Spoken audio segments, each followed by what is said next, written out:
Dougie Fresh and Slick Rick.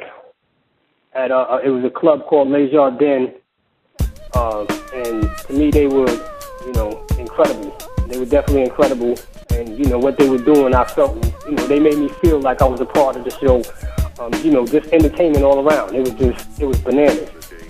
It was bananas. That was like, as far as that first show, I couldn't ask for a better first show from someone that I kind of looked up to when it came to, me and my craft and things that I was, if I wanted to do it, I would want to, do it as good as them.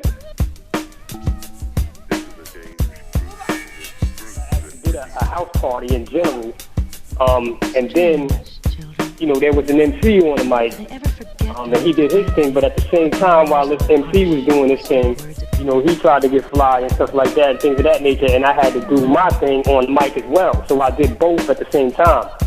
And that was something I had never done before, let alone, I'd done little house parties and things of that nature, in front of immediate people and people that you knew and things of that nature, got the little rep and all that, whatever, but this was in a totally different place, and nobody knew me there except for a few people and stuff like that, but I wound up battling the dude while I was actually on the table and shutting him down, and, the tape circulated for a little minute, and people would come back and say the same thing to me about what happened, things of that nature, whatever, but that was one of the most standout performances that I ever gave as a youth coming up, because I was into it. There wasn't a lot of people who really knew, and it wasn't that I was afraid to say anything to anybody about me MCing. I just wanted to make sure, when you have a craft or you hone in something, you want to make it right before you actually, get it on, you know what I mean? So once I had the opportunity to really show and express what that was about, it was unfortunate for him because he just thought he was doing his thing and he was the crowd favorite, at that time. But, when you go at somebody, you have to know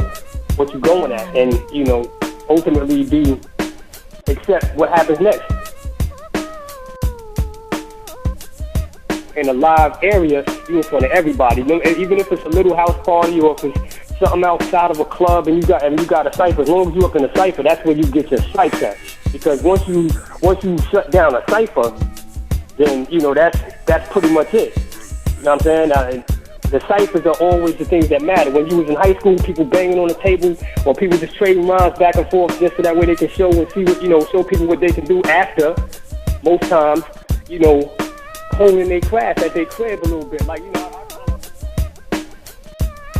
and so being in them Cyphers and the little places and things like that you can go to these little clubs and stuff like that is where I feel like you can get the edge on somebody who's just sitting possibly behind, the computer or just watching YouTube or, the little battles online and things like that.